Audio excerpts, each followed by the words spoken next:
Today, in commemoration of the 250th anniversary, we're doing National Banks Built America, Hamilton, Lincoln, and FDR.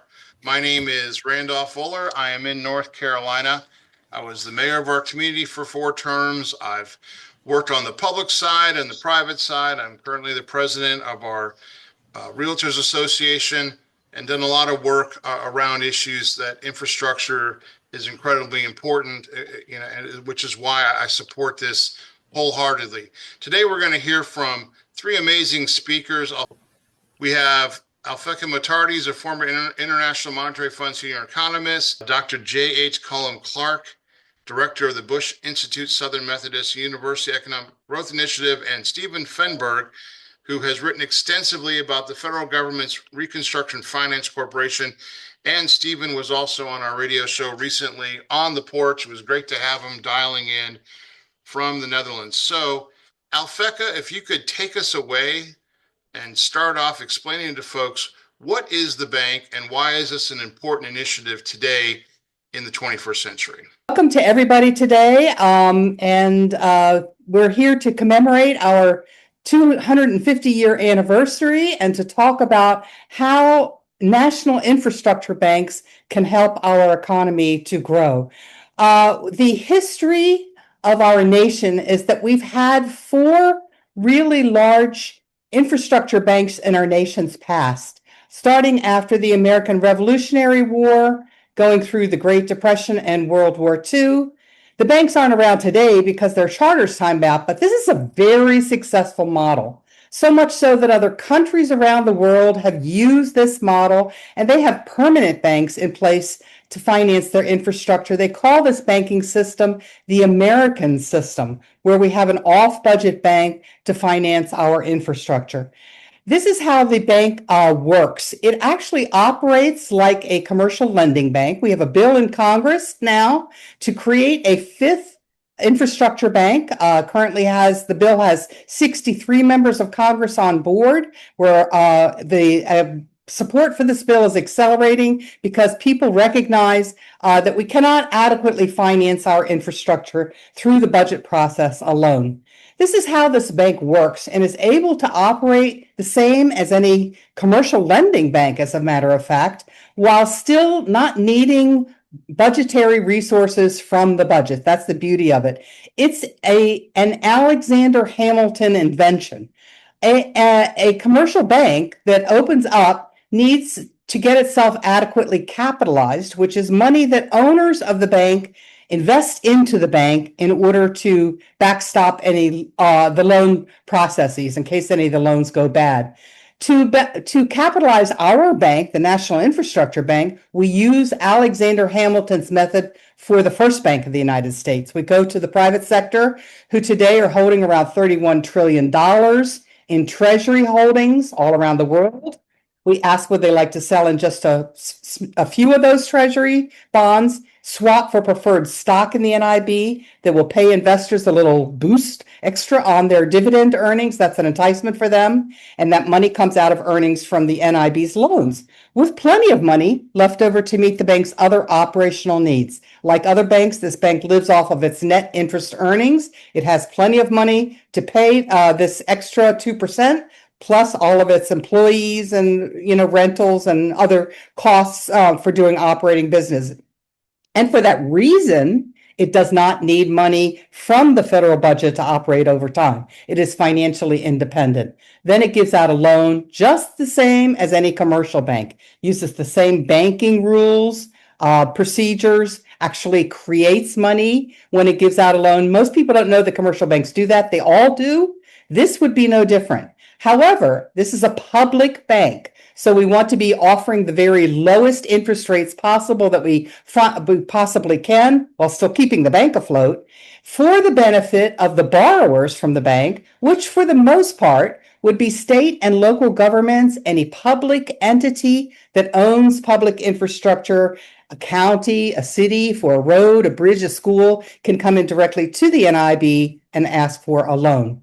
We cover $5 trillion in project loans over a 10-year period in 21 infrastructure categories. 18 of those categories are the ones that are routinely monitored by the American Society of Civil Engineers. They tell us, after accounting for how much financing for infrastructure would come from the federal budget and state and local budgets and private capital money, we have a big gap left over. And so this infrastructure bank is sized to fully cover that remaining gap for repairing transportation systems, water systems, upgrading the power grid, building out schools and broadband. Then we added 3 more categories we think are critical: a complete high-speed rail network all around the country, affordable housing targeted to the very lowest income earners that need it the most. We're right now in a very severe housing crisis, and there's almost no new money coming from the federal budget. In fact, it's being cut back. So, and then large scale water projects in areas where we grow our nation's food. And not only can we finance all these projects, but we can better coordinate them. So we can put in new housing projects next to train stations, build out the transportation systems to move people around, make sure that the trains are electrified and that the electricity is having the lowest cost impact after accounting for data centers and things like that. So all this coordination would be done by the bank as well. This will have a profound effect on our economy.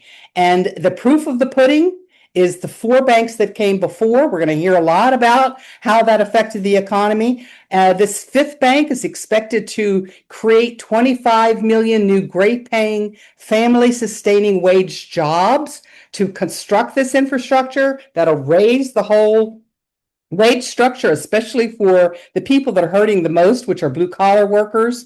This bank is off budget. It does not require resources from the federal budget. So there are no new federal taxes, spending, or debt.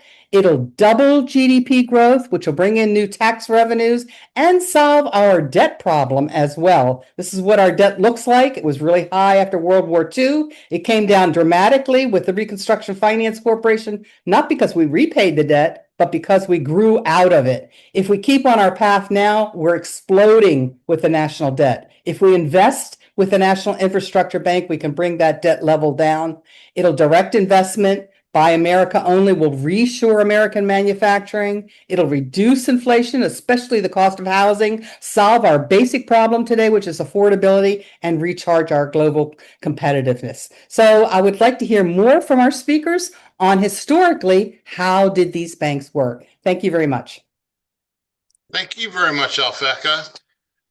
We're going to move over to Dr. J.H. Cullum Clark, who's the director of the Bush Institute of Southern Methodist University Economic Growth Initiative, where he manages the partnership between the university's Department of Economics and the Bush Institute. He is also an adjunct professor of economics at Southern Methodist University. His chief research interests are macroeconomic policy, economic geography, urban economics, and modern economic history. Those are a lot of interests, Professor. Take it away. Thank you so much. Can everyone hear me okay? We were kind of in and out of mute there. Yes, we can hear you. I am really honored to be with you all and salute the effort. I think, unlike Stephen, I'm pretty new to it. I just got to know the team just early this year, but clearly trying to do something very worthy and quite important. So hats off to you all for that. It's also really an unusual treat to be able to speak for a few minutes about early American economic history to a sophisticated policy-minded group. This is a great passion of mine. I've been actually writing a series of essays about it to celebrate our 250th birthday at the Bush Institute, including so far 2 essays that cover material that I'm going to speak to here. I am now going to share my screen. Sure. If I could. Let's see. I can go outside. All right. Okay. Y'all good? Yeah. Can everyone see my screen? We can see it. Yep. So I'm going to say a few words here about finance and the building of the early United States.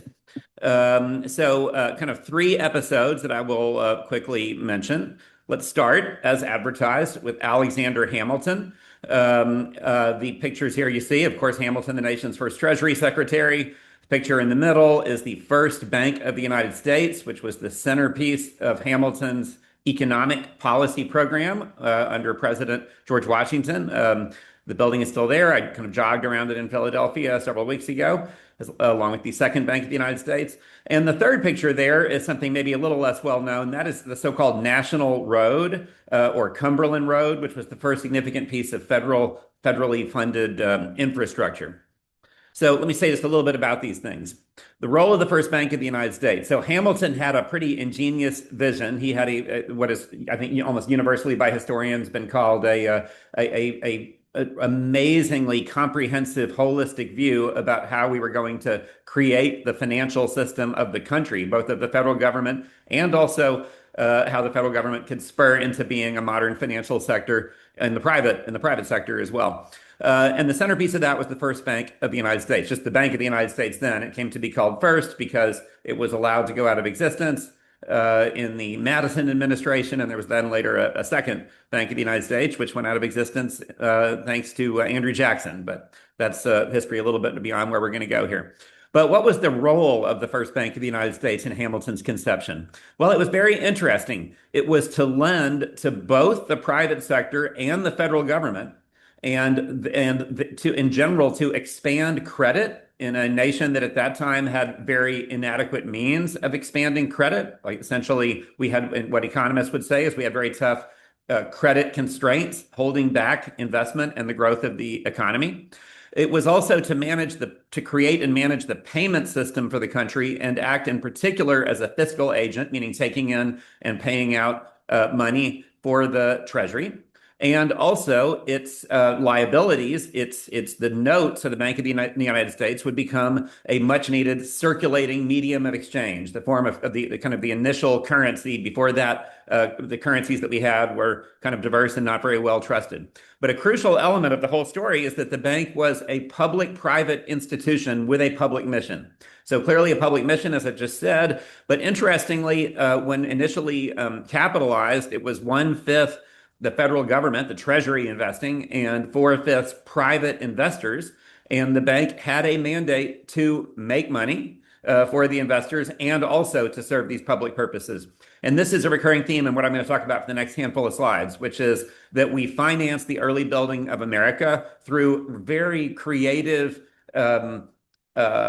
public-private approaches that fused the capital and the expertise of the private sector, such as it was at that time, and the financial power, the credit of the federal government. So the National Road, I'll talk about in just a second. How did the Bank of the United States actually contribute? Well, interestingly, we don't actually have evidence that the Bank of the United States directly loaned to this project, which started, by the way, in the Jefferson administration. What instead that it did, and I should say initially, one major constraint on the bank's ability to lend to any kind of infrastructure were two things, really. One was that the early Congresses ran great big fiscal deficits, sound familiar? And essentially it absorbed most of the bank's resources to actually help kind of bridge the gap and finance the federal government through its early years before Hamilton could really get the kind of the revenues well established.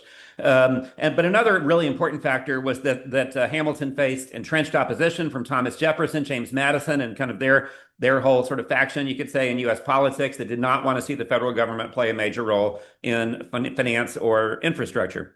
Even so, the great irony was Jefferson came to office, and on his watch, we did the first significant infrastructure project, the National Road.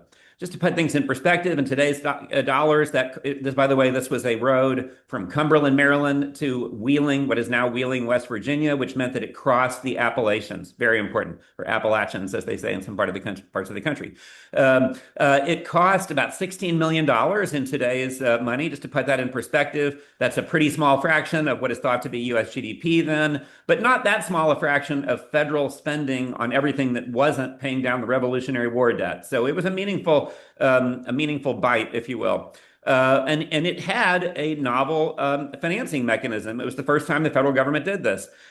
Jefferson did not believe in paying for the road right out of the general fund of the Treasury, but what he did authorize was a deal to sell off federally owned lands in Ohio, which meant that the private sector, which bought those lands, in effect paid for the road that ultimately connected Ohio to the east coast of the United States. So that wasn't a novel mechanism. Second episode, the Erie Canal, the biggest infrastructure project ever commenced in the United States when it was launched in 1818, completed in 1825. The guy here, not quite as famous as Hamilton, is DeWitt Clinton. He was the kind of the main author of this plan and the governor of New York for an extended period in the 18 teens and 20s. There's the early painting of the canal.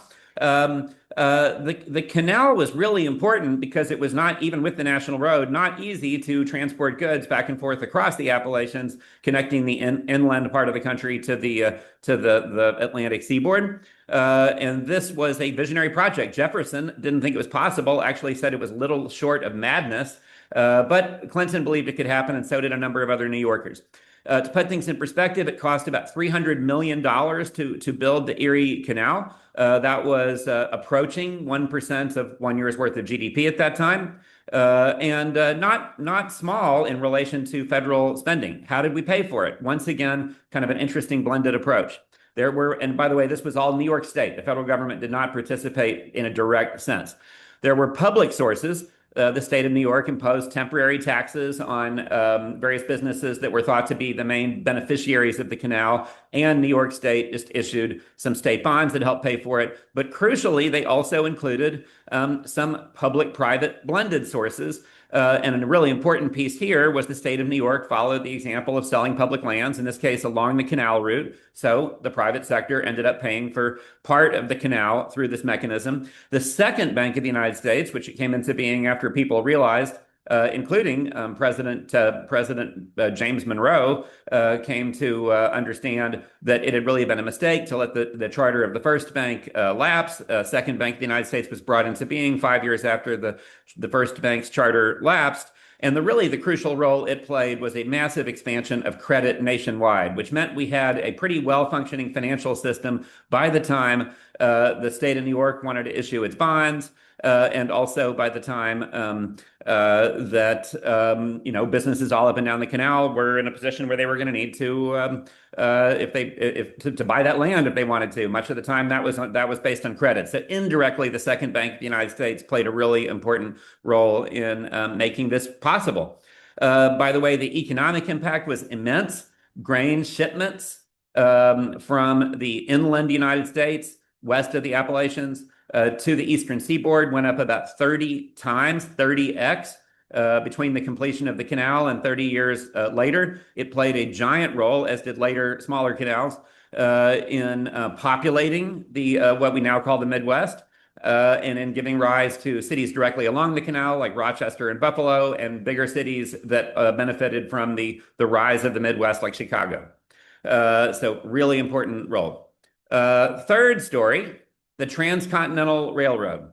And here we come to the man on the left, Abraham Lincoln, who was the central pivotal figure in making it happen. I show you the route here. You can see this was a gigantic undertaking to go from at that point, it was Omaha, Nebraska to San Francisco. A great deal of dispute about what the route would be. It was a factor in the contentious politics surrounding the coming of the Civil War in the 1850s, but no time for that right now. Rather, to go to the picture on the right, this was a great ceremonial, a great celebration. 1869, the famous driving of the last spike, connecting the railroad that was built from the middle of the country and from the Pacific Coast, joining at Promontory, Utah. Big day in American history. So, how did we pay for this? Well, by this now was far and away the biggest infrastructure project ever commenced in the United States, almost 10 times bigger than the Erie Canal in expense. To put it in perspective, about $3.5 billion cost in today's dollars. You compare that to U.S. GDP, I mean, about 3% of 1 year's GDP. Now we're actually talking about numbers that almost start to sound modern in terms of the scale. And if you look at federal spending in 1862, when Lincoln was able to pass the Pacific Railroad Act, the part that wasn't actually paying for the Civil War was about $1 billion. So you can see funding at about 3.5 times 1 year's civilian spending by the federal government. How did we pay for it? Well, the sources became more complex still, but the same principles pertained. And so there was, first of all, public sources. In this case, a little bit of a complicated transaction, but what it basically amounted to was the federal government providing what amounted to a guarantee of private bond issuance, essentially backing the private bonds with treasury bonds, amounting to about $1.6 billion in today's dollars. And then there were private or blended sources.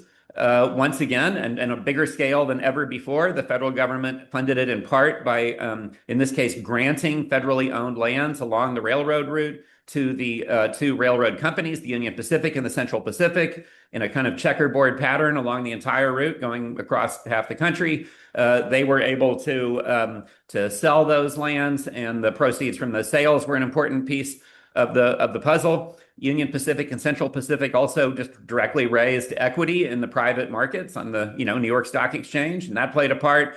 And then I should also note, if I was being if I'm trying to really be comprehensive in my analysis of it, Lincoln and his colleagues found by 1864 that the initial funding plan was inadequate, and they then provided, in effect, not more federal dollars, but they allowed in contrast to the 1862 Act, they allowed the private sector, the Central Pacific and Union Pacific, to issue another big tranche of bonds. In this case, that would be senior to the federal government's claim. So the federal government was now accepting a subordinate position, like they wouldn't get paid back until the senior bondholders had been paid back. And that was enough to complete the deal. Once again, a giant impact on the economy over the roughly 40 years after the completion of the railroad. Total freight miles traveled, the freight traffic around the United States measured in ton miles went up about 35x. The population of the West, kind of west of the north-south line dividing the country in the middle, went up by more than 4x over a handful of decades before World War I. The effect was absolutely gigantic. To sum up my message here, first of all, economic effects were huge and indeed much larger even than the champions like Hamilton and DeWitt Clinton and Lincoln had forecast. And they were pretty bullish. A second important point is this idea that of clever financing structures that allowed a kind of fusing of public and private interests and an expansion of credit, relieving what otherwise would have been pretty significant credit constraints, just as we face today in view of the federal government's challenging fiscal situation. And I think when it was all said and done, there was one thing I forgot to mention is, in every case, the federal government got back all its money, or in the case of the state of New York, got back all its money from the Erie Canal, no problem. State of New York paid off the bonds that it had issued in full 12 years after the launch of the canal. The federal government had no trouble recovering, essentially. I mean, it never had to make good on the guarantee that it had provided in the case of the Trans-Pacific Railroad, because the economic growth was so enormous. They all made out fine. Actually, some of the equity holders down the road lost their shirts with the railroads, but it didn't matter. The federal government did fine. And I think when it was all said and done, all of these cases, they were controversial at the time, but once they were built and people saw the effects, the controversy melted away, and pretty much universally people came to support these initiatives. And if anything, to forget there ever had been controversy and to sort of say, well, of course we were going to build the railroad, of course we were going to build the canals. But it actually took a lot of vision and financial cleverness on the part of people like Alexander Hamilton to make it happen. And I will stop there and turn things over to Stephen. Thank you very much, Professor Clark. Stephen, we're going to go over to you. Stephen Fenberg has written extensively about the federal government's Reconstruction Finance Corporation, the nation's indispensable infrastructure bank that served the nation during the Great Depression and World War II. Fenberg is the executive producer of the Emmy Award-winning documentary Brother, Can You Spare a Billion?, narrated by Walter Cronkite and broadcast nationally on PBS. He's also the author of Unprecedented Power, Jesse Jones, Capitalism and the Common Good, which is a comprehensive award-winning examination of the RFC and its chairman, Jesse Jones. Take it away, Stephen. I always enjoy saying when I begin these webinars for the Infrastructure Bank is how happy I am to be here because I come with good news. Everything that Alphecca mentioned in her list that the proposed National Infrastructure Bank wants to do in the future has been done before. It was done successfully by the Reconstruction Finance Corporation during the Great Depression and World War II. The RFC was started by Republican President Herbert Hoover in his last year in office because he came to realize that the federal government was the only institution large enough and powerful enough to combat the catastrophe of the Great Depression. He thought by making loans to insurance companies, railroads, and banks, that would restore confidence and get the economy to turn again. He appointed a bipartisan board. One of them was Jesse Jones, the Democrat, and I am his biographer. And Jesse Jones would give Herbert Hoover credit for starting the RFC, but he would also say it was entirely too timid and slow. And I bring this up because it's so important. This perspective is so important as we grapple still today with the role of government in our lives. Jesse Jones said that if the RFC in 1932, these are 1932 dollars, had judiciously loaned $4 billion, the worst of the Great Depression would have been completely avoided. But it just didn't go far enough under Hoover. When FDR was inaugurated, he didn't disband the RFC because it had been started by another administration. He saw its value, as did Jesse Jones, who was a banker, and he understood that credit was needed to get the frozen wheels of the economy to turn again. Within 5 days of Roosevelt's inauguration, legislation was passed that would allow the RFC to begin buying preferred stock in banks to recapitalize them so they could lend again. And it's important to realize when FDR became president, all the banks were closed. We had no functioning financial system. Unemployment was 25%. The value of stocks had been cut by about 70%, and GDP had also been sliced in half. It was a calamitous time. So the Congress allowed the RFC to begin buying preferred stock in banks to lift up their capital structure so they could lend again. The trouble was the bankers were shell-shocked from what had just happened to them, and they wouldn't lend out the money. So Jones and Roosevelt said, if you won't lend out this money, the RFC will have to do it as the lender of last resort, and it did. The RFC really took off at that time, and it saved hundreds of thousands of homes, farms, banks, and businesses. It financed the latest in high-speed trains. It built aqueducts, tunnels, bridges, and highways throughout the nation. And it brought electricity to rural America when only 20% of the people living in the country had power. And then it made loans, microloans to those people so they could afford to go into stores and buy appliances to plug into the modern age. And it did all of this at a profit for the federal government. It did it through lending, not spending. It was the nation's indispensable infrastructure bank that stabilized the economy during the Great Depression and then expanded it during the worst economic time in our history. I bring up the electrification of rural America and these appliances because it is the strategy we can use today to expand broadband access, to help people retrofit their buildings and their homes so they're energy efficient, storm resistant, and wired for the digital age. The exact strategy that the RFC used back in 1933, 1934 to do this can be duplicated today through our National Infrastructure Bank, which we are talking about today. And these programs worked. By 1936, after FDR had been in office 4 years, unemployment dropped 8%, industrial output doubled, and Detroit was churning out more cars than it had in 1929. And all the while, war is spreading in Europe and the United States is completely unprepared. It's hard to believe that we rank 17th in the world in terms of the size of our military and its manpower and its equipment. And Roosevelt and Jones knew the United States had to prepare, but its hands were tied because 80% of the population did not agree with intervention in any way unless the United States was directly attacked. And neutrality acts forbid the United States from supplying weapons to warring nations. So Roosevelt had an infrastructure bank in Jesse Jones, and that's who he turned to.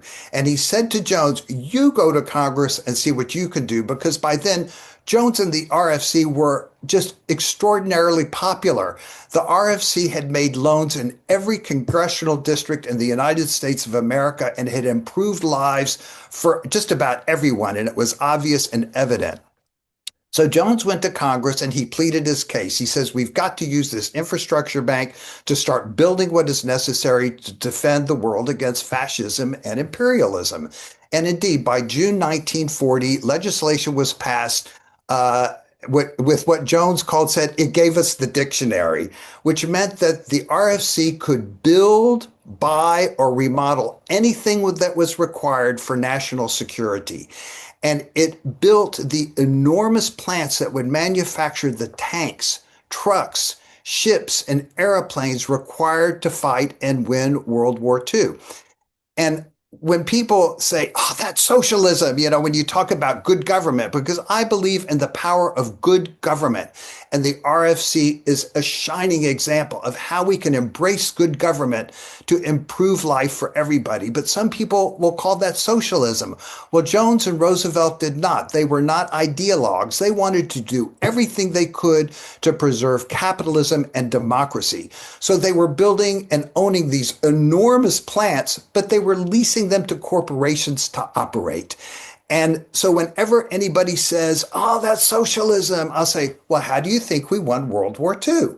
And that's exactly how it happened. The United States government had no desire to nationalize anything. They had started planning on reconversion from the moment they started building and owning these enormous plants. By the end of World War II, the United States government, through the Reconstruction Finance Corporation, owned 70% of the aviation industry. And Jones once said that if we put all the plants together, it would be as wide as one city block, but 33 miles long. And the United States government owned that capacity. It owned most of the rubber industry, most of the metals industry. And as Alphecca was talking earlier about how the new bank would be comprehensive, so were the RFC's efforts during World War II.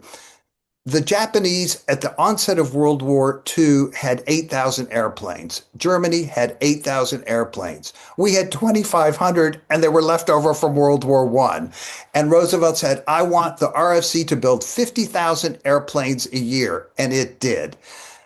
But it did more than that. It manufactured the high-octane gas that was necessary to fuel them. It started schools to train aviators. It cornered the market in silk and wool to provide uniforms and parachutes for the pilots.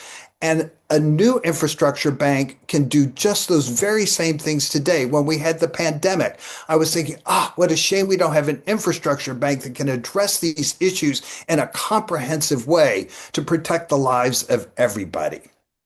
So that is, in a nutshell, the Reconstruction Finance Corporation and what it did during the Great Depression and World War II. And I will back up just one second because I want to go back to the Rural Electrification Administration and the EHFA because, like I said, those are strategies that can be duplicated today. All we have to do is look at successes from the past for strategies today to see how they did that. How did they bring electricity in the United States of America when only 20% of the people in rural areas had power? How did they help them buy refrigerators, toasters, pumps, and fans, and then get all the money back, which Jones said in 1943 when the EHFA was liquidated? He said it helped over 1 million families buy appliances, and he said it made a tidy profit for the United States government. A new infrastructure bank can do exactly what the RFC did during the Great Depression and World War II, and we need it today. Thank you so much. Thank you, Stephen. So we're going to go to Q&A. We've had three great speakers. Does anyone have a question they'd like to ask of Stephen or Cullum or Alphecca? Just raise your hand. Okay, we have Marianne. Okay, thank you. Go ahead. Stephen, all three of you, could you talk about how this might be helpful in terms of affordable housing? Because we I have think obviously I a think crisis, especially for young people trying to buy into the market. I think Alphecca would be best to answer that question. So we've been following the housing crisis very carefully. As far as I can see as a macroeconomist, it's our number one issue.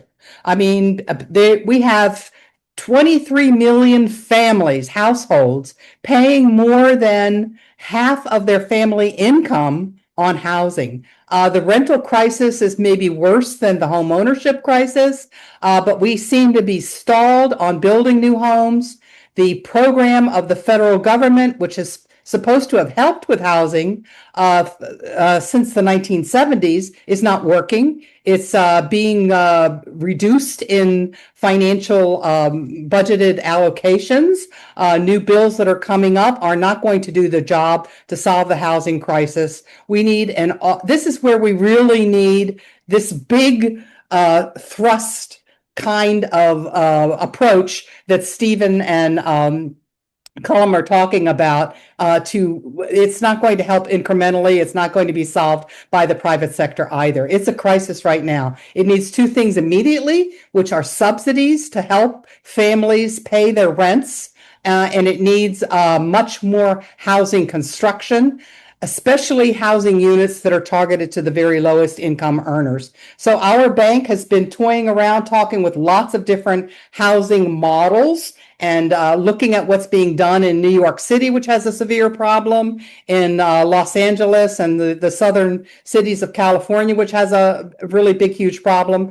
Their budgets are getting busted by the subsidies and the fact that the rents have really escalated. There's a big argument for having a public component to housing, and the bank will take an active role. It's set aside $500 billion over 10 years to build 5 million more affordable housing units. Alphecca, can I add something really fast on that? Sure. Sure, go ahead. I've written a lot. Yes, I've written some about early American history, but also a fair bit about very contemporary issues and quite a lot on housing, actually. I think I agree with everything Alphecca said, but what I would add is that there really are. I mean, I think an interesting question when you talk about the National Infrastructure Bank is, are there some kind of holes, unmet needs in the whole credit system of the country right now that are in some sense impeding our efforts to solve the housing challenges that we face? And I would tell you very simply, there are. That when you talk about financing any kind of housing development that is going to offer, some degree of kind of additional affordability beyond what people's, wages can support, then the issue of building a capital stack, as they say, is always super complicated and hard, and much of the time deals die because it was not possible. But it's worthy of noting that the only actual federal government piece of that on the whole is the low-income housing tax credit program, which is valuable and has produced something like 3 million units since it was launched in 1986. But developers will tell you it's complicated, expensive capital to some degree. Not so much expensive in terms of returns, but expensive in terms of all of the compliance issues and so on. So if we created an additional source of federal or federal adjacent financing, it really would actually fill a gap. And then I'll always argue that we have one giant need that is just seriously unmet in the country, and that is large scale landlords offering deeply affordable rental units to very low income people. It used to be the so-called projects, public housing. We're in the business of that. There's efforts in Seattle, a couple other places, to maybe get going to sort of bring a modern day version of that back. But that's in general pretty underdeveloped right now. On the whole, it's going to be private sector players who play that role, but they can't borrow very cheaply. If you put the kind of cost of capital that a national infrastructure bank could bring to bear, it probably would unlock a fair bit of of that activity as well. Yeah, so I would say I would agree with everything that Cullum says. There is there's a big opportunity to reform the low-income housing tax credit. It's not working as well as it could for two reasons. One is because the private sector uses a tax credit to build for promised low-income housing, and then after 15 years, it can revert back to the market. More is reverting back than is being built under the tax credit. And then the definition, there's some technical problems with the definition used by the government. So some housing projects that are being built in Portland, Oregon, for example, are taking tax credits, but they're building units that wind up that low-income housing people can't even afford to rent them. So there's lots to be done on the housing tax credit side. We have an emergency right now. We have people that are not that are only one paycheck away from being evicted if they lose their job because they're paying more than 50% of their rent. So we definitely need these subsidies. We cannot rely solely on a private capital market to build this low-income housing. I think we need a public component as well, and we need much more guaranteed financing. Cullum is right about that. It just needs to be streamlined and brought down so that we can build more affordable units. And by building more supply, that'll bring the prices down as well. So big things to do in the housing market. It's going to take all hands on deck.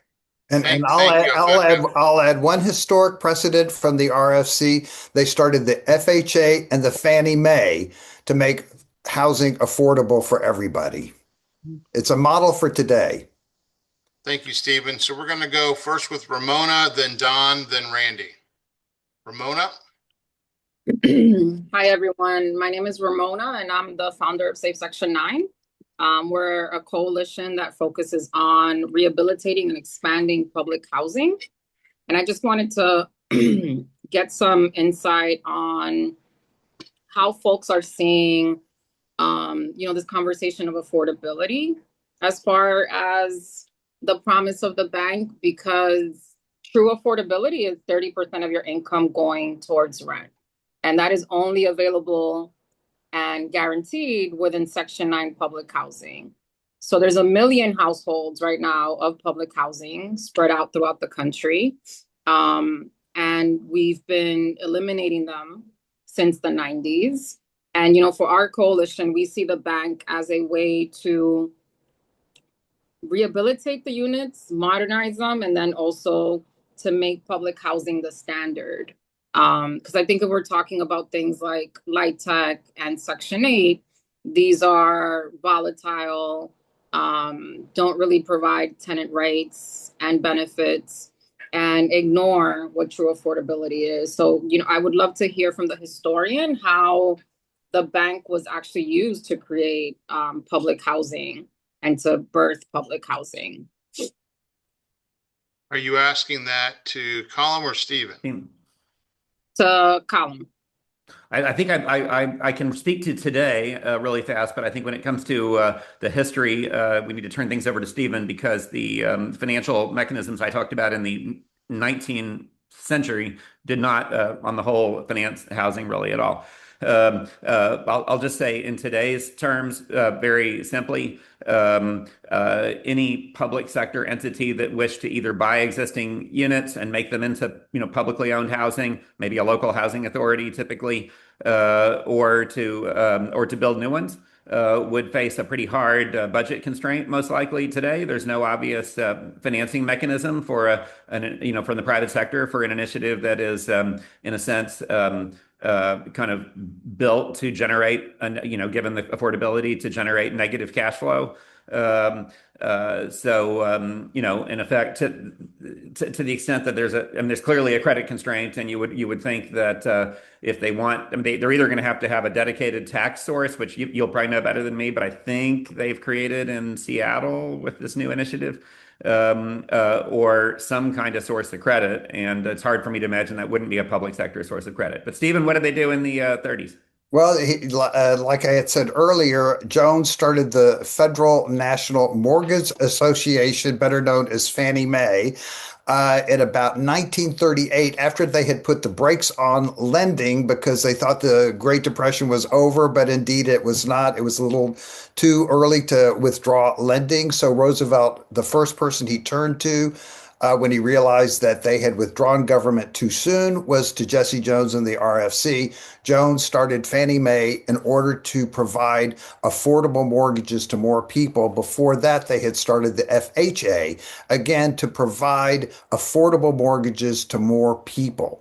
During World War II, the RFC was building housing for employees who were flooding into Washington, D.C. and other cities across the United States to work in the military factories. So they were building housing, they were helping to finance housing. And as the lender of last resort, they were always ready to step in if a bank or the banking system was not offering mortgage rates that were affordable to more people. They did that with the railroads, for instance, when they wanted to refinance all their debt. The banks were, going to charge some enormous amount on their bonds and interest. And Jones said, well, the RFC can come in at 1% less. And that made the banks go back down to a more reasonable rate. I say that as an example for what the RFC had the power to do as an infrastructure bank, not only through the FHA and Fannie Mae, but as a negotiator for more favorable terms for people who were lower income. Stephen, can I add one thing real fast? I forgot to mention, Please. since that's a very thorough summary on the 30s. As I understand it, the federal government, it's one serious foray into financing the development of new publicly owned housing was initiated, of course, supported by FHA and so forth. But the kind of the big step up was the Housing Act of 1949, which for about 2 decades made the federal government just a large. There, instead of it being a bank, it was just a direct, appropriation, grants to local housing authorities to go and build what became known as the projects. Of course, as everybody knows, there's a lot of mixed research on the experiment. To what degree did it work out well? To what degree not so well? Obviously, we turned away from it. It does seem that there is a real push to try to do a mid-21st or a 21st century version of that. It's really hard to imagine that anything substantial happens without a new federal funding source. And also, I want to add, this is a little bit of a broader answer. When the RFC sold this massive amount of industrial capacity to the private sector, it expanded the middle class. It gave them high-paying jobs that allowed them to go buy houses when only one person needed to work to sustain a family. So again, it's another way to look at the value of an infrastructure bank and what it can do, even if it's not a direct help for low-income housing, which it will be. The massive amount that it can grow the economy will help everybody because it will provide more high-paying jobs for more people, and then they can afford to have a house. Thank you, Stephen. Our next question is from Don. Don, if you unmute yourself. Yes, this is a question for Dr. Clark. I'm a little confused on the Erie Canal thing. Did Second Bank of the United States directly buy those New York State bonds? And if they didn't, who did buy those bonds? It's a great question, and not one that we can have definitive answers on because we don't have, the best financial historians don't have perfect financial records from either the First or the Second Bank of the United States. I can tell you that Claude and Google, between them, can find no evidence that the Second Bank of the United States directly invested in New York State bonds of that time. So the Second Bank of the United States, even more than the first, leaned pretty hard into commercial finance. Their main role for the federal government was acting as a fiscal agent and a manager of the payment system. So who did actually buy those bonds? As two major sources. Number one, as was the case throughout with the railroads as well, a whole lot of the financing of infrastructure in 19th century America, it was European financial institutions were large buyers. Britain, the Netherlands, where Stephen is, and so on. Number two, by this time there was a a substantial and growing private financial sector. So I think you had kind of the early financiers in New York and elsewhere buying those bonds because they thought they were very good credit. Thank you. Now that said, it is quite possible. It's probable even that the second bank of the United States was financing businesses that bought land sold by New York State government alongside the canal route and helped develop some of the real estate, the cities, Rochester and Buffalo and so forth. Thank you very much. Our next question is from Randy. Hi, Randy. I have a general question, and it may be hard to answer, but I'm a little surprised to find that we being the federal government, owned so much of what people now consider, again, purely private enterprise. And the question is, what happened? How did we go from where direct government action for federal goods is now considered almost blasphemous? You want me to? Yeah, I want to say something about that. It's because since I guess around the 1970s, we have presidents who are trying to convince us that our government is our enemy. I believe one president said that, the most dangerous words in the English languages are, I'm with the government and I'm here to help. I think that has got to be totally turned around. I think this infrastructure bank that we're talking about could be the most patriotic thing we could do for our nation. And that's that's a short answer to your question. It's the way we think about government today. I would like to embrace government as a source of positive power and feel patriotic when I do it. I love my government. I know what it can do for us. All we have to do is look back at the past a little bit at the Reconstruction Finance Corporation. It epitomizes the best of good government that works for the benefit of the people of the United States of America. I'd also like to suggest we need to reform the way we finance political campaigns. Until we get money out of the campaigns, the government will not be representing us. It will be representing the people who pay the most for the campaigns. Can I weigh in on this one too? And Yes, I agree with the spirit of very much of what Stephen said. I'll maybe accentuate something a little different, but I think it's consistent with what Stephen said. And that is, I think we've been telling a story about 200 plus years in which we've done very well as a country when we have blended and brought together public and private forces. When, for example, you have, like I talked about, blended funding mechanisms where the government brings what it can best do, which oftentimes is the cheapest and just largest amount of credit, relieving credit constraints that the private sector couldn't solve on its own, but the private sector brings, various forms of industry-specific expertise, like how to build the railroads. It seems like that's been kind of on the whole, a pretty successful model when we've tried it. And I do think it's notable that, Stephen tells a great story about, a really, really convincing account of the role the RFC played. But it is notable that even in the depths of the Depression and even with the FDR administration, even in World War II, when we had to do a defense mobilization as never before in our history on that scale, that somehow the private and public sector managed to work together. The major defense, the companies that built the ships and planes and tanks remained privately owned companies, but with very close, intimate relations with the War Department and the Navy Department. And that was a winning formula, a much, much better formula than, for example, our enemies in like Germany and Japan had. Yeah. So I think that history has been generally a success story. I agree with Stephen that we have too much kind of deprecated and reduced and diminished the role that the federal government can play. Particularly, I love the idea that it might play a significantly larger role as a lender, as opposed, to in the case of infrastructure, to predominantly state and local governments. But in other cases, the federal government plays a role as a lender to the private sector. For example, through the Export-Import Bank. But maybe not quite as much as a direct provider of goods and services at the level of individual industries, although it does that in certain cases like Amtrak and so on.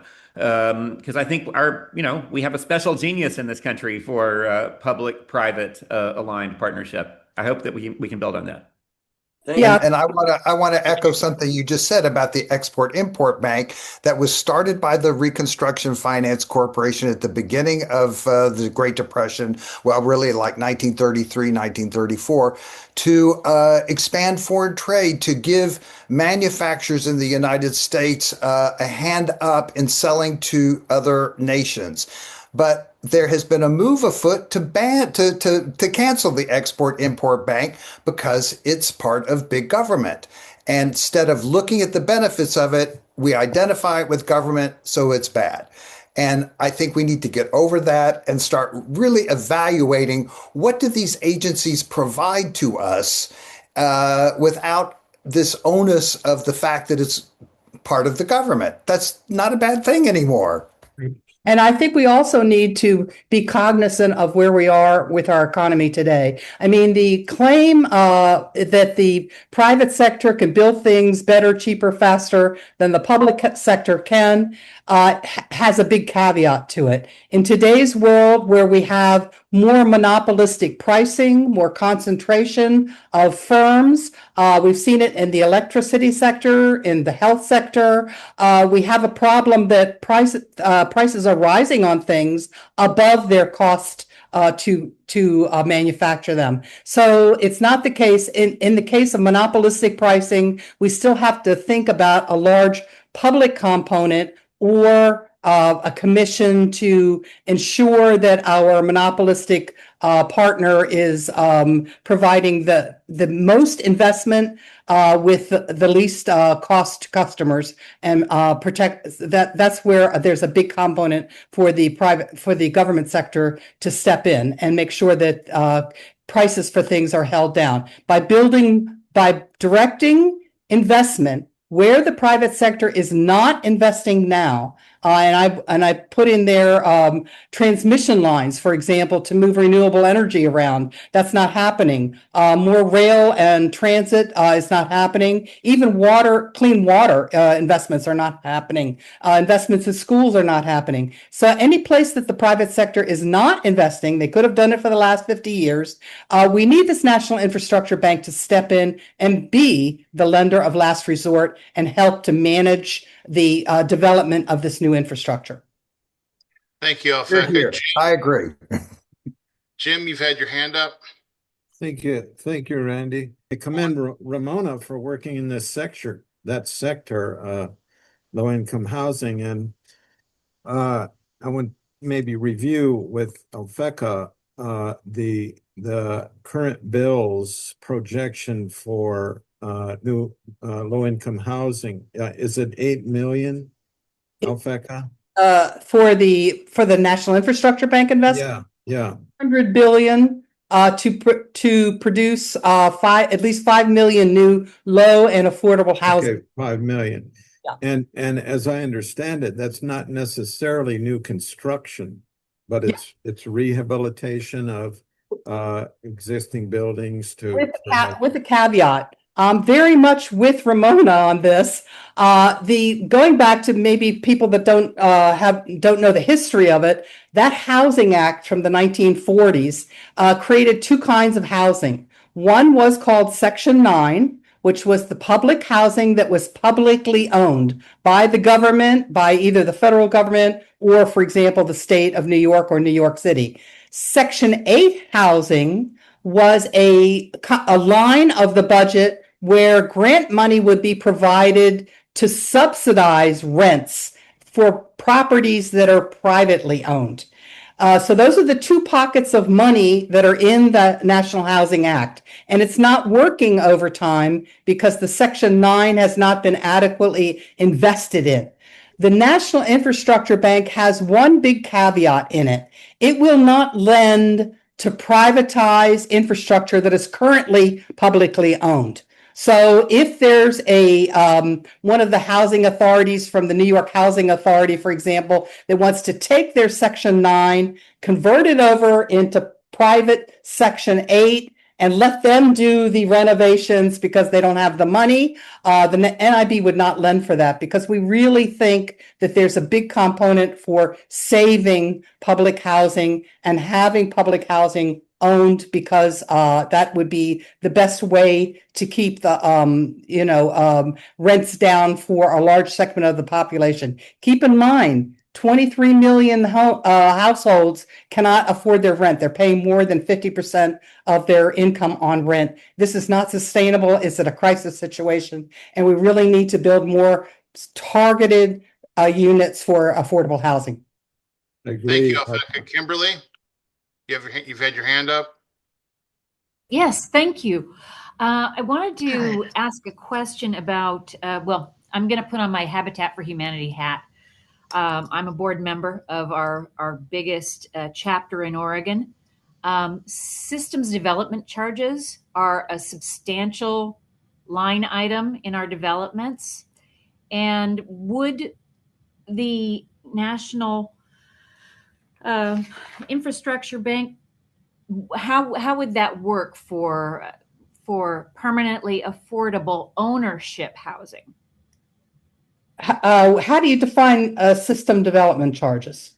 System development charges in Oregon are typically meted out by individual cities to put in streets and sewerage and cable. Okay, that's a great question. And one of the things that I'm really excited about as far as the National Infrastructure Bank is concerned, we're not doing well in the United States on building infrastructure. Way too high costs compared to other countries around the world. For example, China can build a mile of high-speed rail at $58 million. In California, it costs anywhere from $200 to $300 million for 1 mile of high-speed rail. That doesn't include the Second Street subway in New York and a lot of other things too. All of our construction costs are way, way too high. We can bring them down by having better management of projects and bundling them. So I'm a big fan, and the NIB is set up for this. It can do a one loan for one contract to do a geographic refurbishment of an area. So we can spread the loan burden around to the water company that's fixing the pipes under the road, the gas company that's doing the same, the broadband company, the power company, and then build the road on top, and then build all of the stormwater lines so that the thing won't flood all the time. Mm-hmm. Spreading it around and having a well-developed contract where we're rolling out the project in a geographic area and holding everybody responsible for being on time, on budget, on track, we can really bring those costs down. And a sustainable source of funding, so they don't have to go to one budget to get it from here or there. That'll bring the cost down as well. So, Alphecca, I think this is what Kimberly might be answering, and I'll speak to this as someone who's in this industry and worked in affordable housing. One of the challenges with local governments as time goes on, and they've gotten the authority from the General Assembly, probably in Oregon, the same in North Carolina, that they can charge for capital recoupment on utilities. And what happens is, if you wanted in our town to connect to the water and sewer, it's going to cost you $16,000. Well, if you're trying to build an affordable unit, maybe at $100,000 or $120,000, that's over 10% of the cost. Yes. And it becomes very challenging to negotiate with the municipalities who, even though their political leaders may be in favor of affordable living, they say that they can't waive the fees. So I think what Kimberly might be getting at is, in this, is there going to be a way that the bank can help with this or lend to this? Because this is one of the reasons that it's very challenging to build housing. So for instance, the normal ratio it used to be for folks was 5-1. If you had a $20,000 lot, you built a $100,000 house. That has completely changed to now it's 30%. So if you have a $200,000 house, the lot is costing $60,000, and you're not getting $200,000 houses. Typically, they're 375 on up. And this is the real issue. What I just told you, the math behind this, because I build streets and sewer and we do these projects, the math hasn't changed. What's changed is the cost of financing, the regulatory environment, and how difficult it is to get these things. And I guess I'll ask this question to our speakers before I'll call on you, Nelson, is if you look at the numbers for new home starts. Now, I know, Professor Clark, you live in Texas where they're building like crazy, and I know a bunch of your national builders, David Weekley Homes, for example, D.R. Horton. But even when you add all that in, the high point in our country of built units was about 1970, right? And we got back up to it in the run up to 2008, like 2005. But when you factor in population, we're nowhere near per capita, meaning the population in the 60s was about 60% of what it is today in America. So I was at a conference down in San Antonio where one of your colleagues from another university spoke on this, and essentially he was talking about we don't address this. And there's a lot of factors to why, but we do not build new homes in this country, whether they're affordable or not, in the numbers that we used to per capita. Absolutely. And one of the suggestions he had, and I guess one of the things I imagine the bank could do, is help in the regulatory environment where a lot of this is done by how we do taxes, how we do depreciation. So for example, on the affordability question, you can't depreciate land. And you have a very expanded schedule on this. So if you had private capital in there, it doesn't want to be tied on something it can't depreciate and get the advantages of the ownership of real estate. Yes. This is as simple as that. Anyway, this happens to be the business I'm in, and I go to conferences on this all the time. And we have a real issue with this. And this is probably the most difficult thing to solve because the price of land is not going down. My sister lives in Oregon. She lives in Coos Bay. Kimberly, she lives in Coos Bay and is a teacher, and it's really difficult to find housing there as well. Yeah. And so, Nelson, we're calling on you. I'll get off my soapbox. Thank you. Real quick for Mr. Fenberg and Mr. Clark. The question is, what role does private equity play in downgrading the role of good government? As Mr. Fenberg says, and what can we do about it? It's private equity being one of the reasons why, there's all this drive to privatize instead of actually having good public government that actually does good things. What's your view on that? If you could speak to that. Well, my view on it is the way we finance campaigns. The people who are the special interests that give the most are the ones who are driving policy, not people like you or me.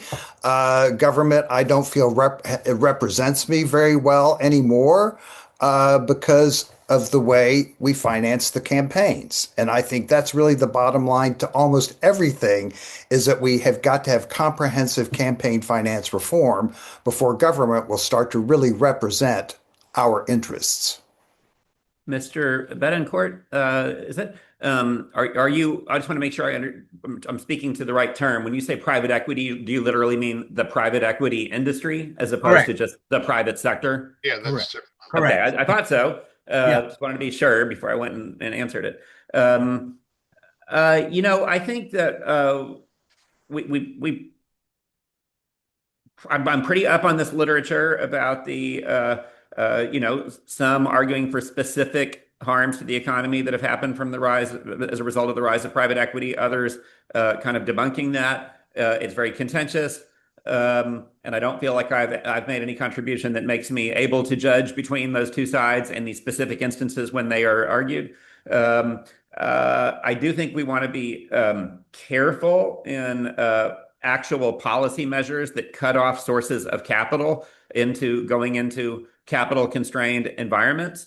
So I think so. A couple things to say about private equity. We're all talking about housing right now, and a lot of you all will know that we're maybe on the brink of passing the 21st Century Road to Housing Act. Along the way, the president proposed, and I think with a got a pretty high degree of enthusiastic response on the Democratic side of the aisle, the idea of not just banning corporations, large corporations from that might be typically private equity backed. In some cases, they're just publicly traded companies now, from buying single family homes that exist and renting them out. And then the legislation went further and effectively, prior to some changes the House just made over the last handful of days, last week, would have effectively ended the business of private sector corporations building new single family homes and then renting them out as well. I think there was a pushback on that. I myself certainly did everything I could to push back on the idea of stopping large corporations from building new homes to rent, because that would have immediately eliminated about 70 to 80,000 new single family homes being built per year, almost 10% of the total. And we don't build enough, and it's not obvious what would take the place of that, absent some kind of giant new federal program that is not in the legislation and is not currently foreseen, other than through the bank, which is the best thing we got going, I think, in terms of a possible new federal role. So I think we want to be a little bit careful in kind of trying to regulate something out of existence, even if we don't agree 100% with how it actually operates. I think that the best critique of the private equity world is more in the corporate kind of just what it actually has done, what the effects have been for the tens of thousands of companies that have actually become part of private equity portfolios, the substitution of debt for equity, companies becoming much more fragile, more easily put out of business entirely, or suffering large layoffs on any kind of setback because of the companies don't have financial resilience. I think that is a fair critique. It's probably produced a greater job turnover, less resilience in a good bit of the business sector. Your question was specifically about government, so I just made a private sector comment. If I really had to make a reasonable judgment as to what's the effect been on government, I would agree with Stephen. You've got very wealthy players that are a very powerful lobby in DC, channeling very big money into campaigns, and even able to hold off things that almost everybody thinks are a good idea, like normal taxation of carried interest as ordinary income. Like that we never can't even pass that. That's something that President Trump campaigned on twice, and even he couldn't pass it, because it's the private equity as well as venture capital industries and so on are so powerful. So I guess I would say, in terms of actual effect on government, it's that. Probably the biggest effects, though, have been on the private sector. Thank you. Alphecca, did you want to offer anything on that? No, I think that Colin's given a really good synopsis here. We do want to keep our eye on specifically on the effects of private equity on these infrastructure sectors where they have not been doing the investment that they should be doing. I think, Nelson, I can answer on the real estate side. There's three things that have happened since private equity got injected into the market. One, they formed a lot of different LLCs, whether BlackRock was backing them or some other entity, that purchased an awful lot of houses. In some markets, you could see, like in Charlotte, for example, they track it, or Raleigh. So they took houses off the market. They become rental houses. They raised the rents. People made money if that was their single family house. And then the question is, what did they do with the capital that they got? Number two, you have the problem that we haven't reformed our basically, when you sell a residential house and you're married, you can get a $500,000, exclusion on your taxes, cap gains, $250 for single. That has been the same since 1997. There are a lot of people that are older than me that are locked in on houses now, like in Chapel Hill, for example, where they would be hit with a taxable event. So they're not selling the house, where in the past they would have sold the house. So they haven't moved that up. I was just in DC talking to legislators about changing that. And then the third problem is that a lot of folks got locked in on low interest loans in the last 10 years they got a 3% loan or a 3.5% loan, and we've been in the 5.8 to 7.2 range. So even if they sell the house, they're stuck with a higher loan. So this is like three strikes that we're dealing with, private equity being one. But Professor Clark got to it. I mean, they're not the only boogeyman. They're just doing what they do, and there probably will be reform that'll make a difference. But the other two things I mentioned are also problematic.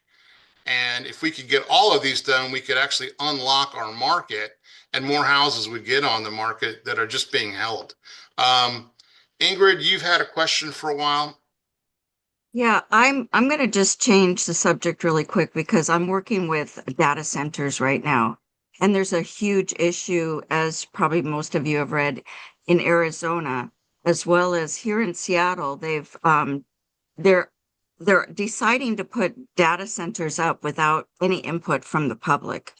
And it's a huge rejection. It's a huge rejection for a couple of reasons. The mentality is, these greedy companies are coming in and putting data centers. We're going to have to pay for that infrastructure and the cost of running it. And they go, oh, no, that's not going to happen. But nobody believes that because of, the trend of how greedy these people are. They don't believe that they're going to pay for it. And then there's also the utilities. Can they really supply these data centers? And if they can, then why aren't they helping California with their fire issues, and all this other stuff keeps coming up? But it's like a current thing that's happening. And I don't know if anybody there has any idea what something like the bank or what the ideas might be to help resolve that. It's like we do need these data centers, to progress. But at the same time, there's only a handful of people or companies that are creating the data centers who are going to make the money off of it. People have suggested, well, why don't you split profits with the community like they have with Alaska and oil and so forth? But I'm in the middle of this now. And I'm talking with people, and I keep referring them to the National Infrastructure Bank to come and come to the meetings and try to understand that. But does anybody have an idea of what we can do? Or I'll say thank you so much for your work on the topic. It's definitely one of the giant issues of our moment, along with housing. I've just been doing kind of a deep dive myself into kind of the economics around AI. I don't understand anything about the technology, but the economics around it for a class I'm about to teach here in the middle of the summer. There, people. It's interesting when people are clearly like nothing's less popular than data centers these days, right? I mean, it's like the boogeyman, It seems to me that when people, like there was a recent result from a survey that actually, when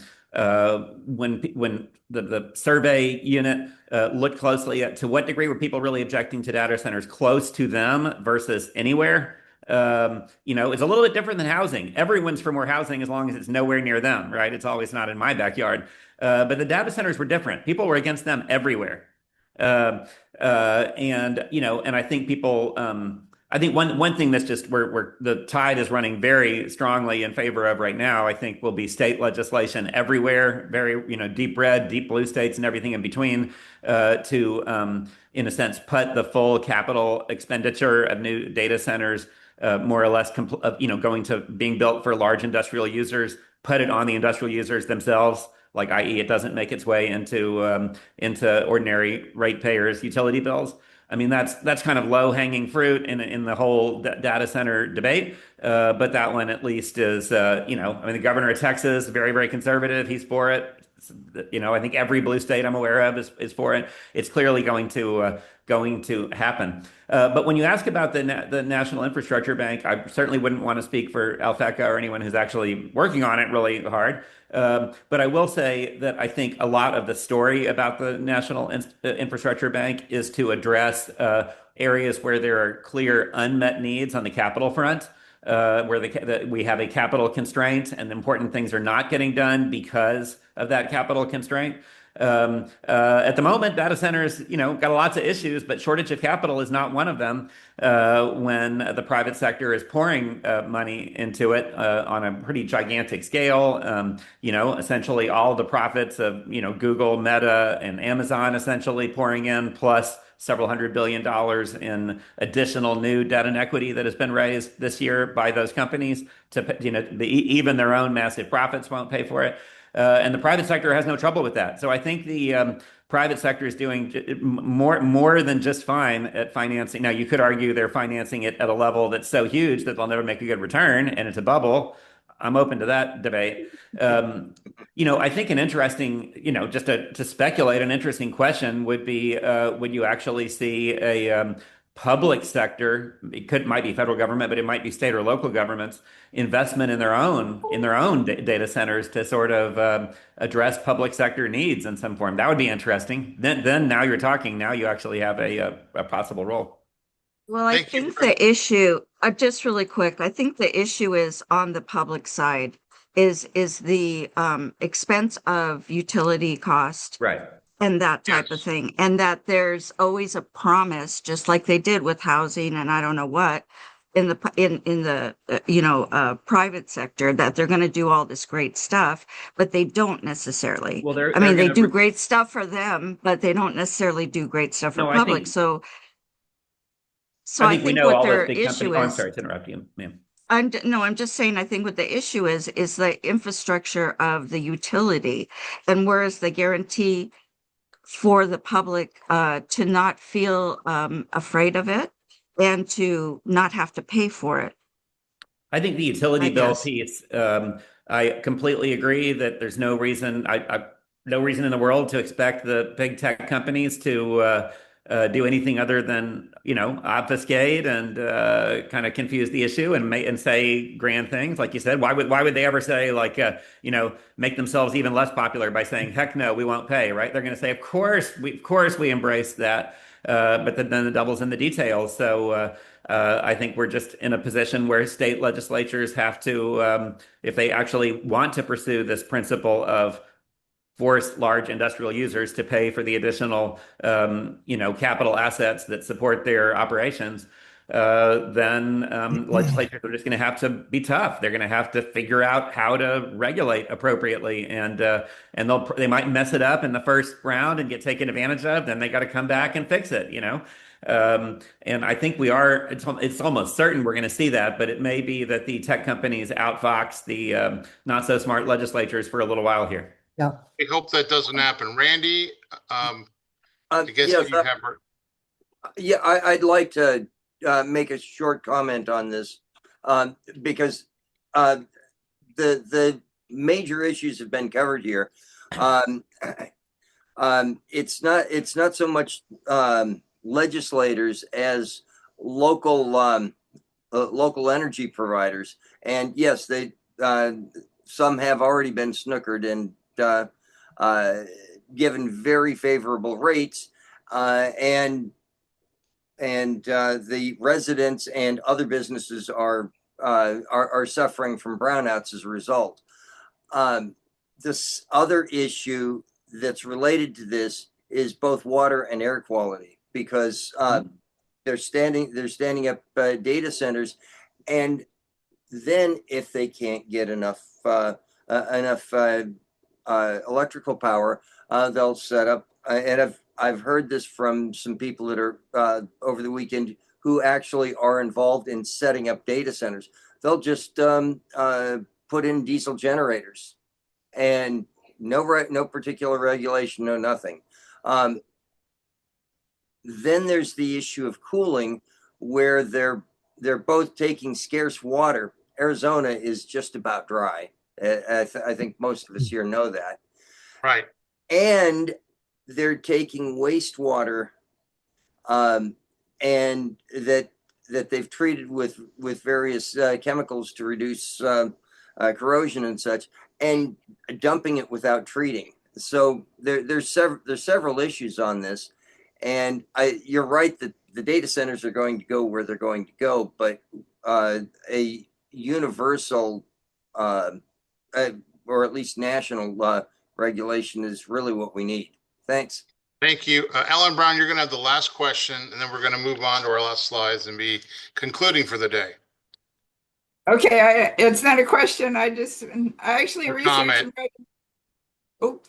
I actually research and write in this area myself, and I just want to say I learned a lot from Mr. Clark and Mr. Fenberg. So thank you very much. Excellent presentations and responses. And of course, Alphecca too. Thank you very much.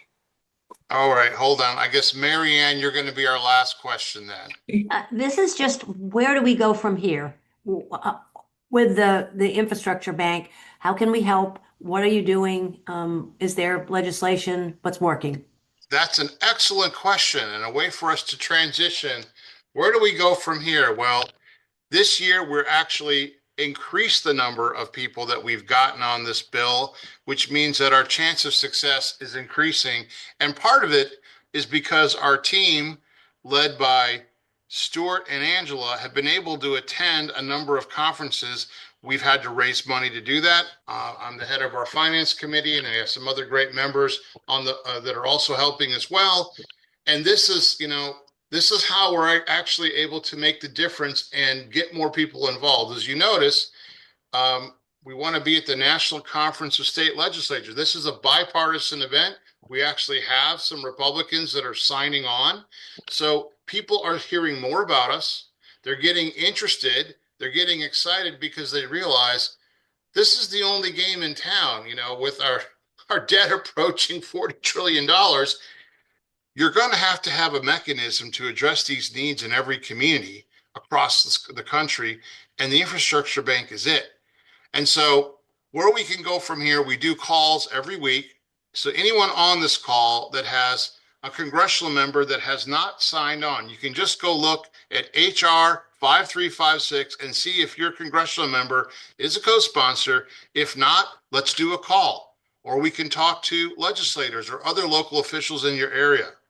Also, you can provide funding. You can do it every week, every month, one time.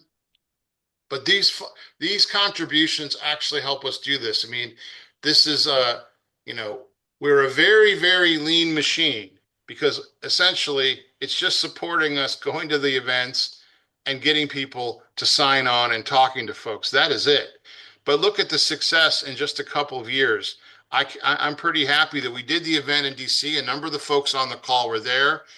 I was just in DC again last week, but Alphecca and a whole bunch of folks spoke, including 3 congressional members, and that really had an impact.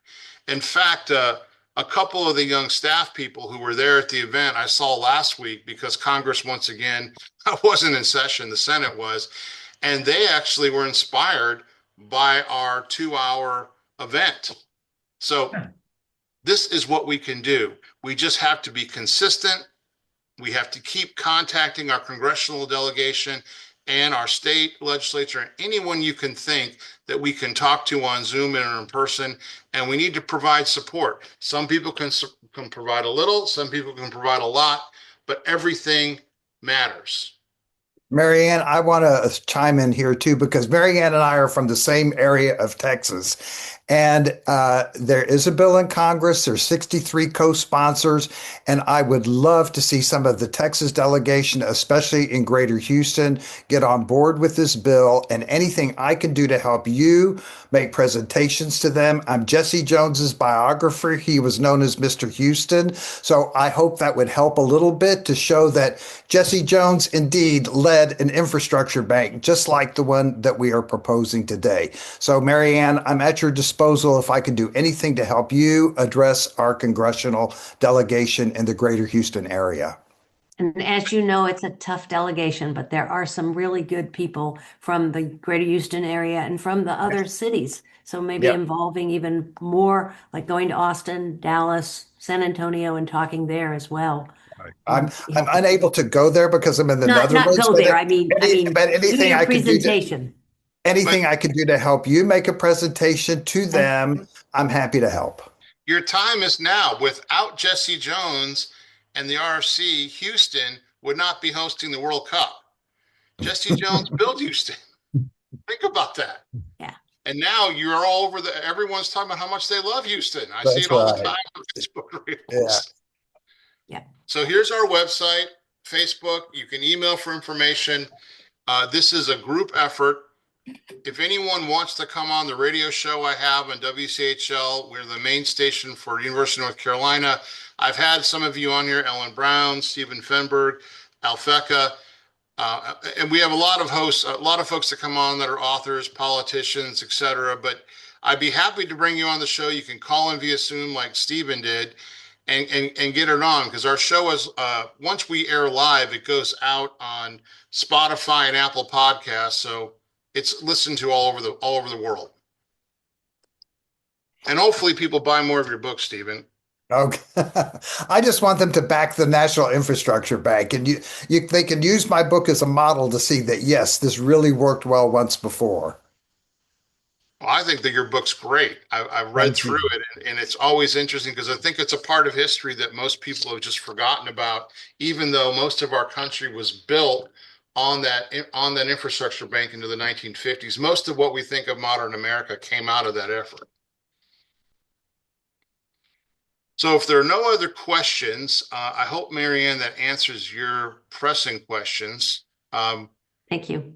We'd love for you to continue to be involved and help in any way you can. And we would love to connect with any of your congressional delegation, wherever you are in the United States, and get your congressional member on the bill. But we'll talk to your mayors, we'll talk to your county commissioners, we'll talk to your state legislatures too. Great. Thank you very much. I think that concludes today's call. Thank you very much, Professor Clark, Alphecca, and Stephen, for being our guests, and we hope to bring you on a call in the future. Thank you. Thank you so much. It was my pleasure to be here. Mine as well. Bye-bye. Bye-bye.